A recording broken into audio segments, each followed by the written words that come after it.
Those of y'all at home, pause the video. This is the opening slide of the lecture.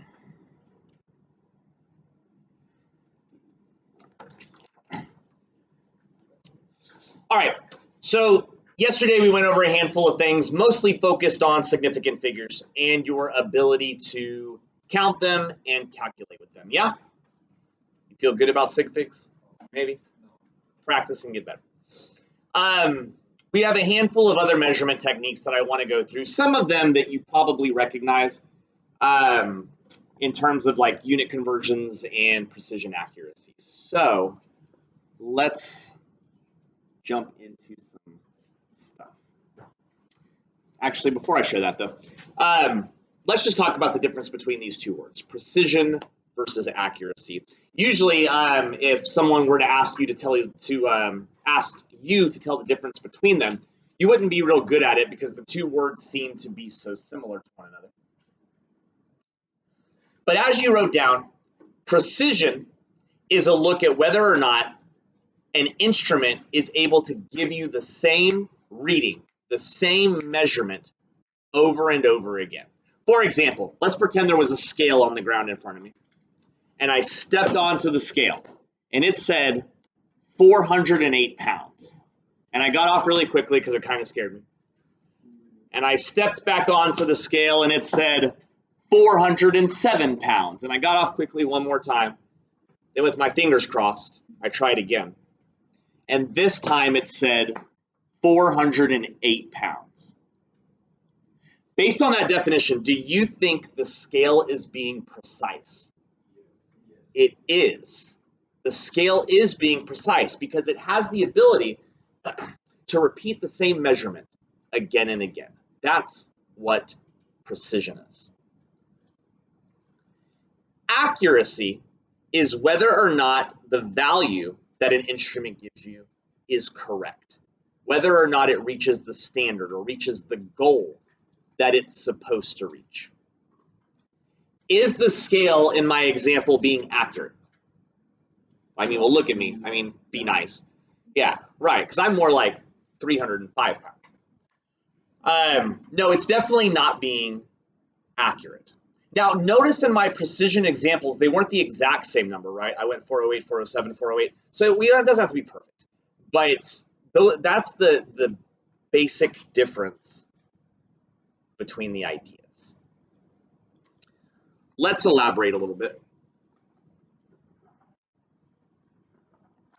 This is my new slide for the people at home. Really focusing on those there. Developing a little cough, so I'm sorry if I'm annoying. The dartboards are the most common way that we try to nail down the accurate versus precise definitions. So let's say that the goal of those dartboards is to hit the bullseye. All right, that's the goal. That's what you are supposed to achieve. And then you've got a scientist, we'll say, that throws 5 darts. Let's do the first one together. Look at A. We've got 5 attempts being repeated. We've got the goal trying to be to hit the bullseye. Do you think that A is accurate, precise, neither, or both? Somebody shout out. Neither's probably the best answer, right? Because looking at our dartboard here, we can see that nothing's hitting the bullseye, and the darts are all kind of scattered without repeating themselves. Let's let you try. Look at B and we'll draw a card. Remember what the options are: accurate, precise, neither, or both. Take a moment. Actually, do the third one just in your brain. Don't talk with the partner. And decide what you think about those next two.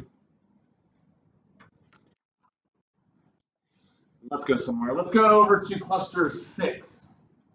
C3, Aspen, it's going to be you. Just B, what do you think?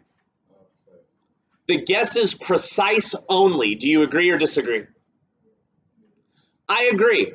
You can notice that the darts on B are not hitting the bullseye, but each trial is about the same. It's getting the same results. Yeah, you can pass Aspen.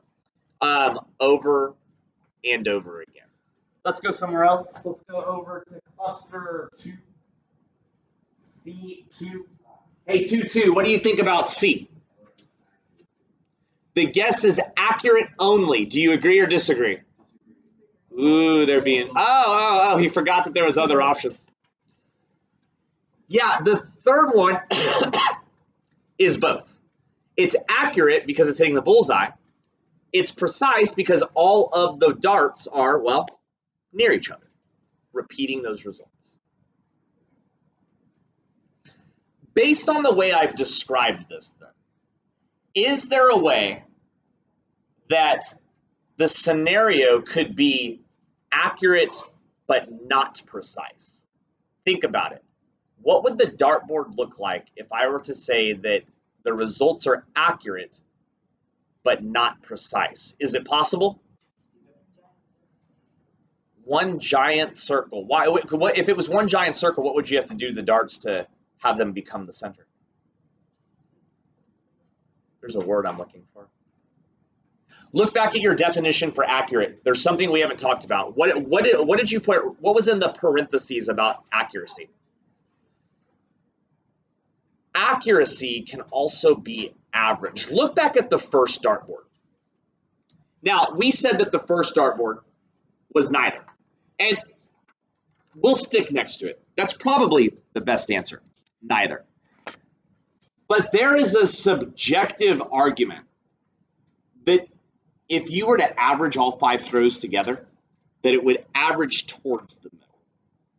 Maybe A is accurate based on averaging. Now, that's kind of subjective, and we could argue about it. The other way that we study accuracy and precision is usually off of number sets. So if you were to imagine, let's say that we did a lab, and you're supposed to get 20 grams of product. That's what you're supposed to do, all right? You do the lab 4 times, and here's your results.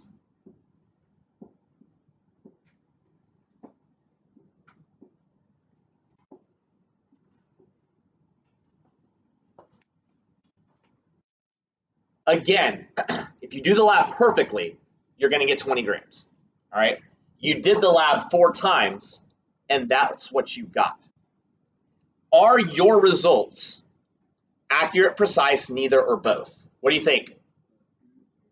They're just accurate. They're not precise because even though we have a repeat here and an almost repeat here, these 2 trials are 3 times as much as the first time. That's way off, all right? Someone offered me 3 times my salary, I would take it because it's way off. I'd make like $800 then. It'd be awesome. That was a teacher salary, being low joke. Anyway, but the reason that it's accurate is because what do you get if you add up all 4 and divide by 4?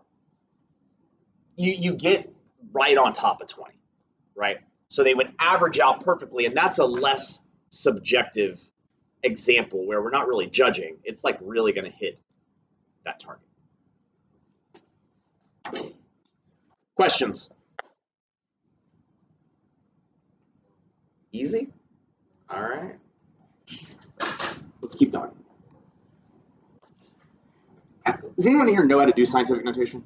They used to teach it in middle school, and I don't think they do in most places now. But, I'm sorry? Yes. What is that? Is that you that's making that fan sound? All right, make it not do that, please. All right, now you already copied down the purple font, so you don't need to copy that again. It's from the first screen. I just want to talk about it. All right, so for those of y'all at home, this is our new slide that we'll be looking at.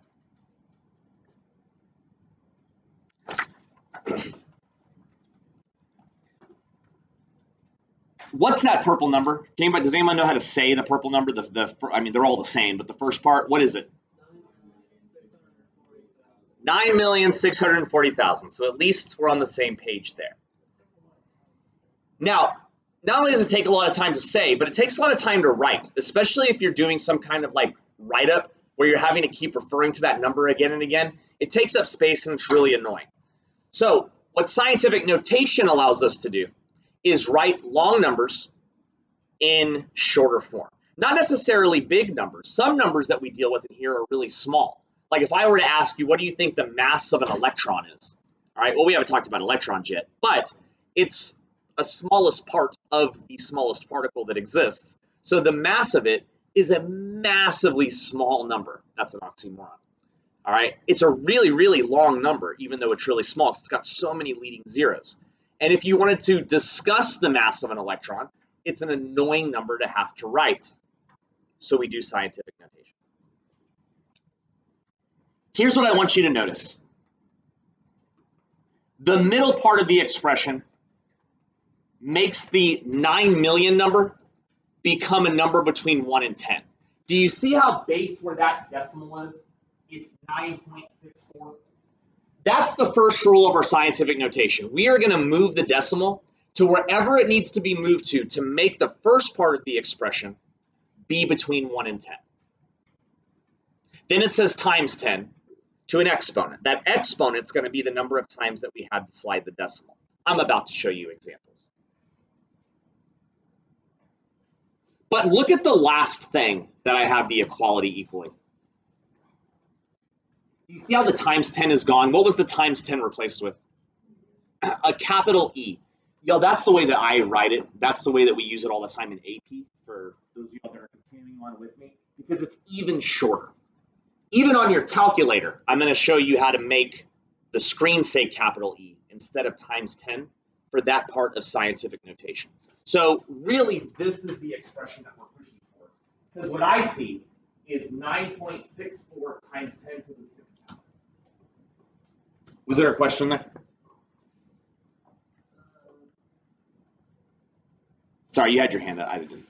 Yeah, I noticed how, in order to reduce the size of it, we just got rid of the zero. Right. But some of that that texture of the way it has to look is really important to hammer down. Let me show you what I mean. Write down this first example with me, please.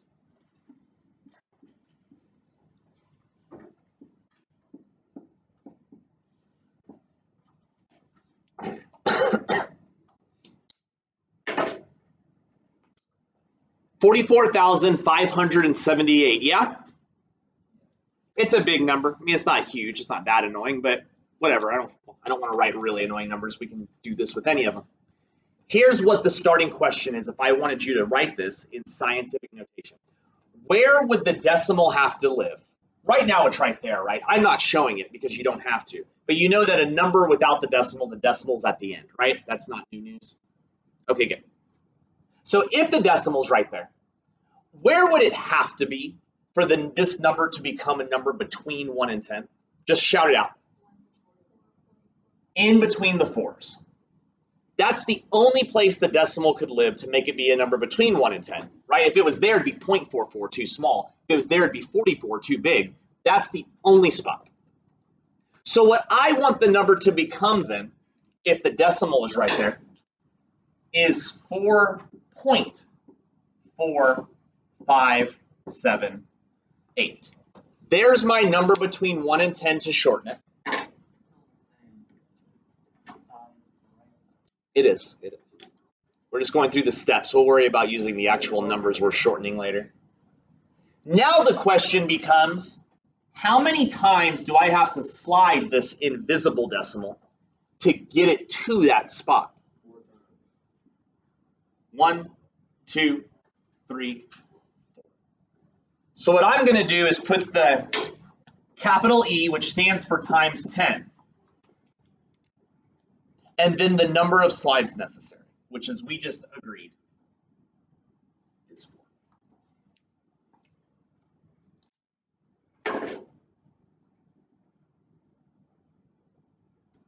Now, the skill is more useful if you have a bunch of insignificant zeros out here, because then they all disappear, and it makes the number a lot friendlier to use this on. So it's not always handy, but I do want to show that you can apply scientific notation to any example. Let's do another one.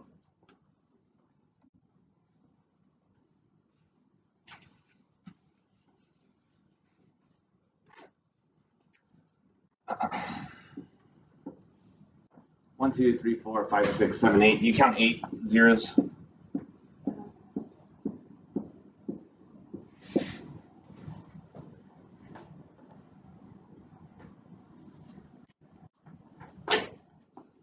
All right, now let's see it actually help us this time. There's a tiny number. Where would this decimal need to be in order to make it be a number between 1 and 10? After the 9. This is the only spot that it could live, and then the number would become 9, which is between 1 and 10. So we want the number to become 9. Now all of these zeros are disappearing, which is good because none of them are significant. Leading zeros never are. So we're going to go 9 times 10. How many slides? 1, 2, 3, 4, 5, 6, 7, 8, 9. So make sure you count.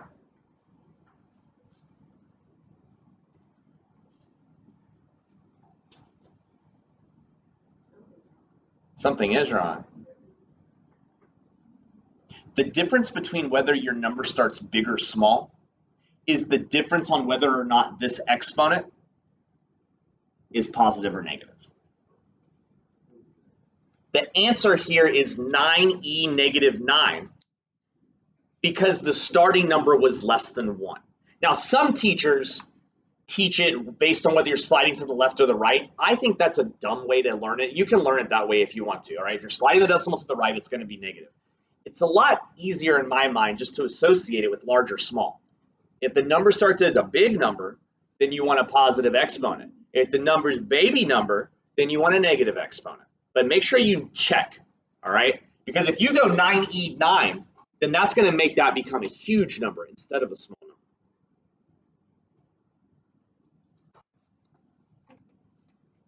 Let's do another one.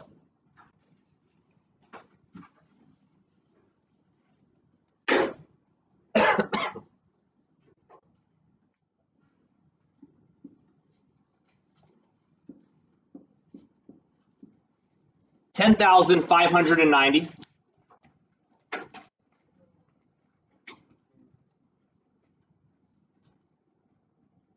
Let's get some help. Let's go to cluster 5, seat 3. Hey, 5-3. I like your shirt a lot, by the way. I went to the fan release of the new movie. It was awesome.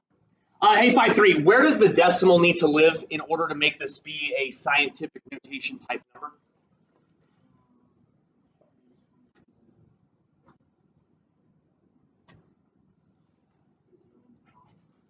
That would make it 10. That would make it 10.5. It has to be between 1 and 10. Now, hold on. I'm only, if I draw a card, no one else is allowed to speak. Right there. Between the 1 and the 0 would make it 1 point blah, blah, blah, blah. All right?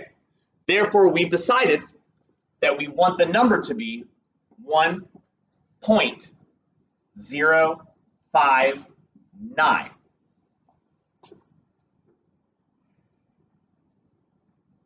Why didn't I bring the other 0? Because it's insignificant. And that's where yesterday mixes with today. This expression that you start to write needs to contain the same amount of significant figures as the one you started with. This one started with 4 sig figs because ending zeros are not significant if the decimal's invisible.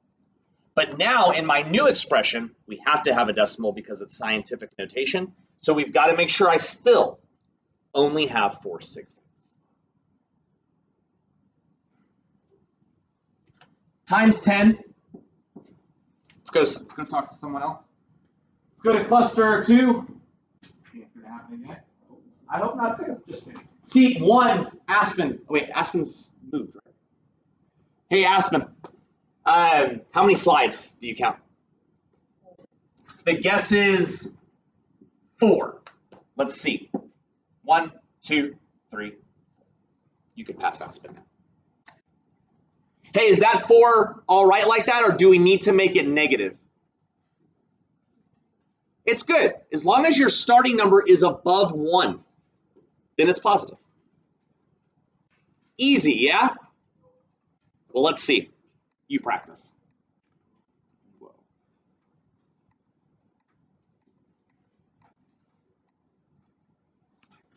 Solve both of those.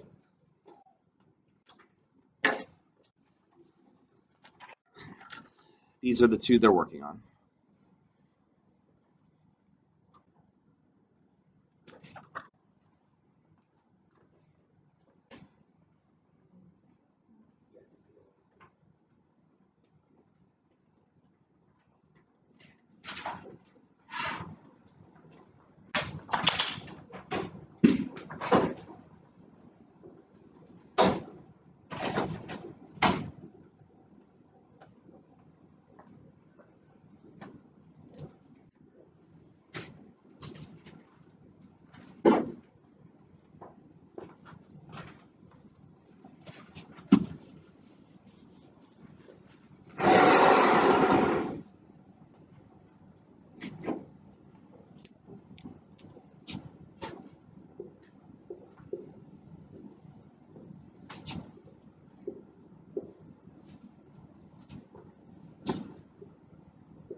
Let's see how you did. I'll do the first one.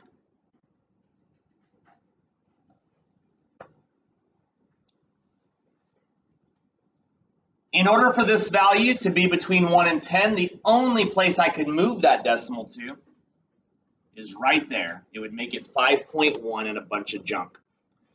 Unfortunately, this bunch of junk is all significant, so we have to rewrite it all as 5.10000005. So we're not really saving time. Times 10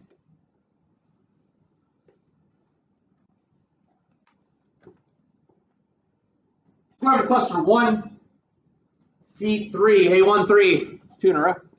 How many slides did you put for this one? Yeah, I agree. It's 4 again.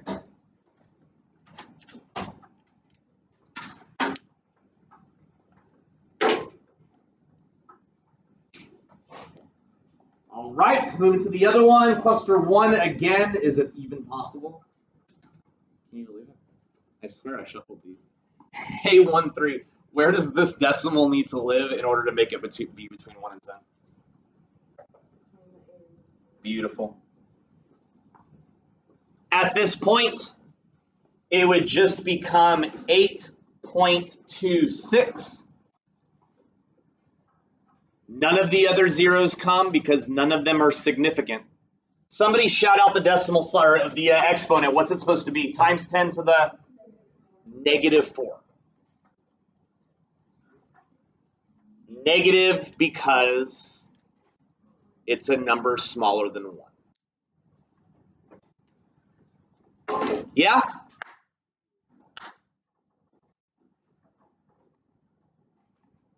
But sir, will we have to do it the other way? Well, surely that's still easy. The opposite of scientific notation is called expanded form, which is, well, the longer version of the numbers. It's less common that you're asked to do this, but let's make sure that this makes sense. This is what we'll be working on.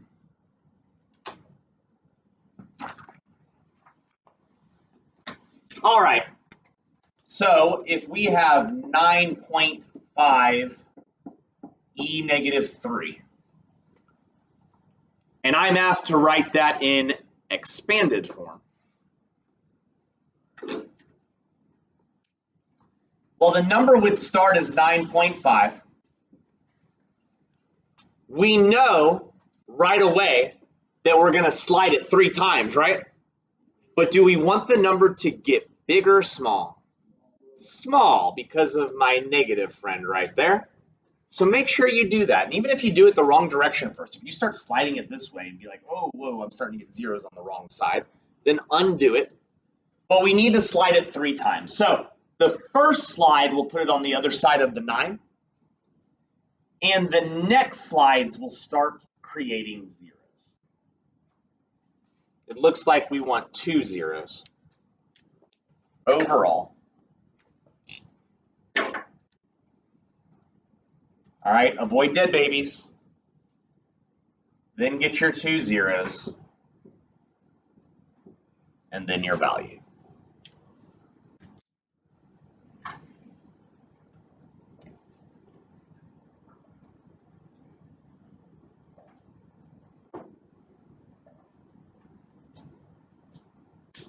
You try one.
I'm just going to have someone tell me the answer.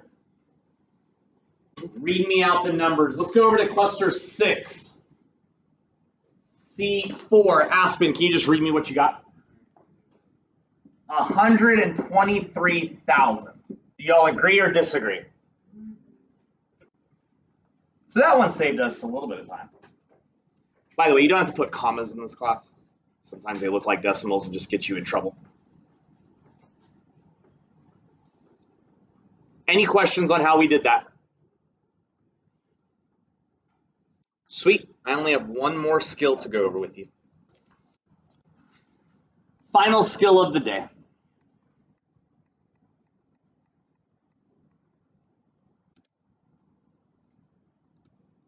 Don't copy this down. How many of y'all already have Schoology giving you push notifications when I send out a message? Some of y'all have that happening? Cool. Did you see the message I sent out today? It's this. All right. I sent you an image of this picture. So, I mean, later on, you can copy it if you want to. You don't have to memorize it, though. I'll give it to you when the time comes. But these are the prefixes that make units that come after numbers have different meanings. And it shows their relationships. Sorry, I don't think I showed you people at home. My bad. This is what we're looking at.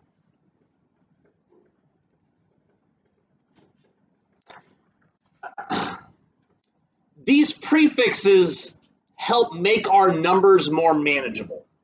For example, if I was wanting to find the mass of something in here, what general base unit would I use? Does anybody know? Grams. Grams is the base unit of mass. So anytime we find mass in here, it's going to be grams, right? If it's volume, it's going to be liters. If it's distance, it's going to be meters. All right, we don't really do distance so much in here, but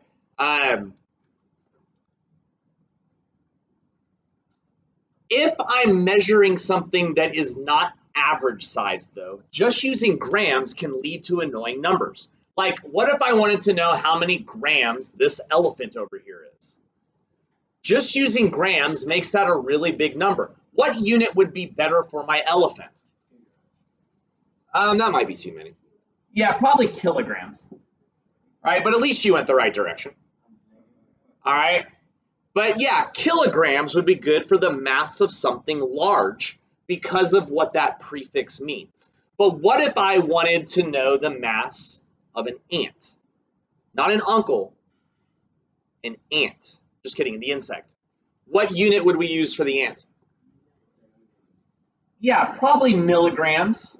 All right, but it doesn't mean that deca is wrong. All right, that's deci, by the way. I repeated you. Decigrams. But anyway, so that's the point of their existence.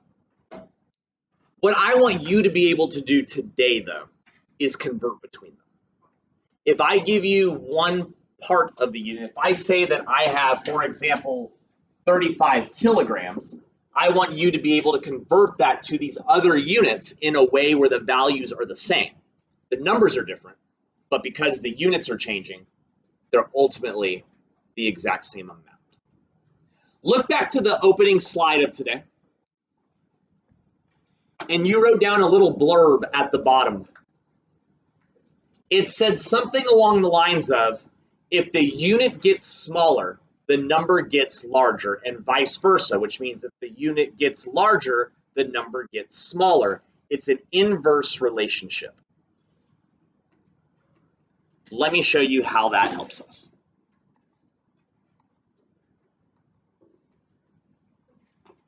Write down our first example, please.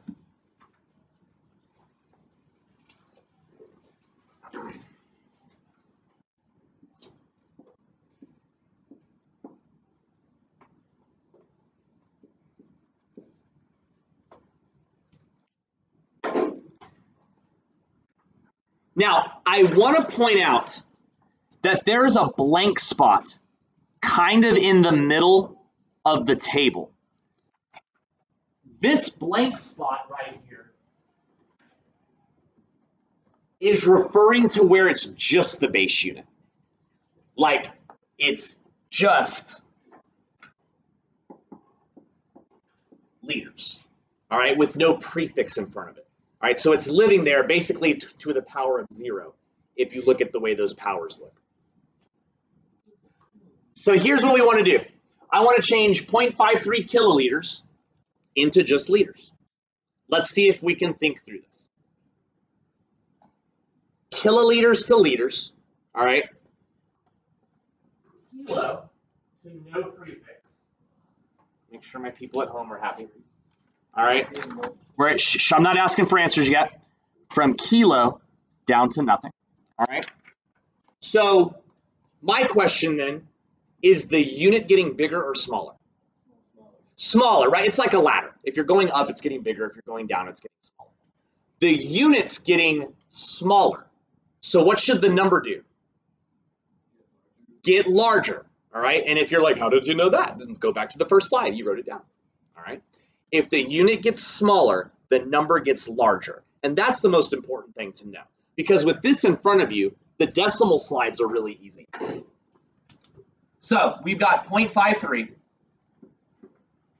The unit is getting smaller. So I'm going to make this number get larger. The question is, how many times do you have to slide the decimal? The way you figure it out is by looking at those exponents. You look, that didn't turn off my camera, right? Okay. You look at how many, the difference rather, in the exponents between where you're starting and where you're going. So kilo here is starting at 3. The base is ultimately 10 to the 0 is the way to think about it. How many slides on a number line does it take to get from 3 to 0? 3. And now we've figured it out. We're going to slide the decimal 3 times while making the number larger. That'll be a 0.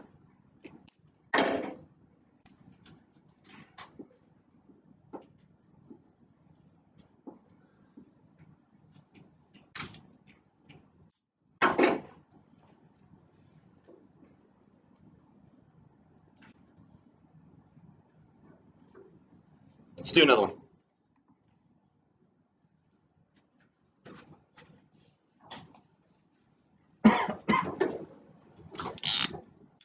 What if we had 26 centigrams? I wanted to know how many kilograms that is.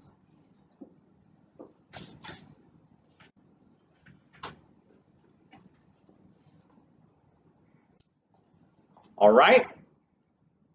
Remember the steps that we used to think through this? Centi to kilo. Is the unit getting larger or smaller?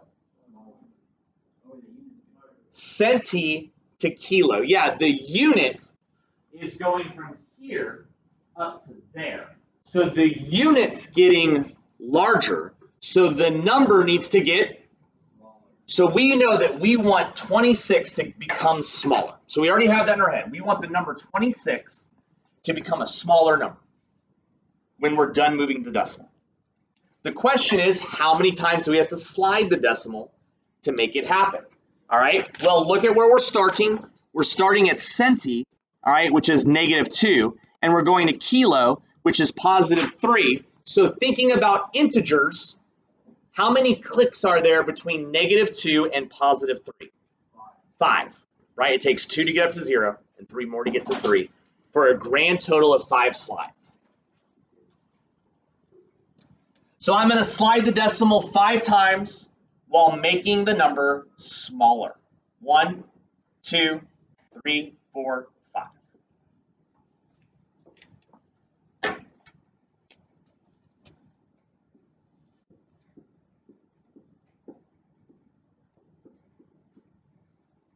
There's our answer in blue.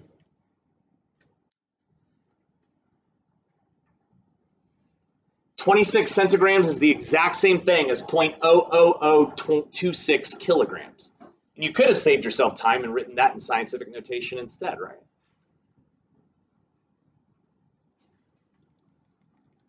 You try one and we're done for the day.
Let's go talk to someone. Let's go over to cluster 5 again.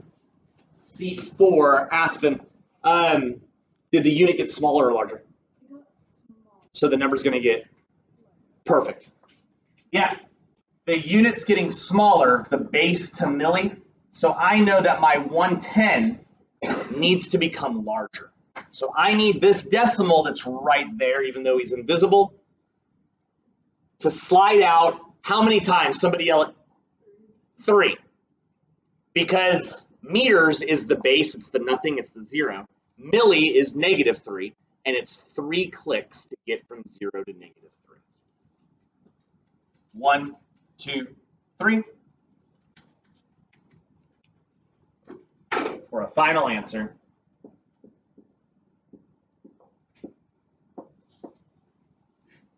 $110,000.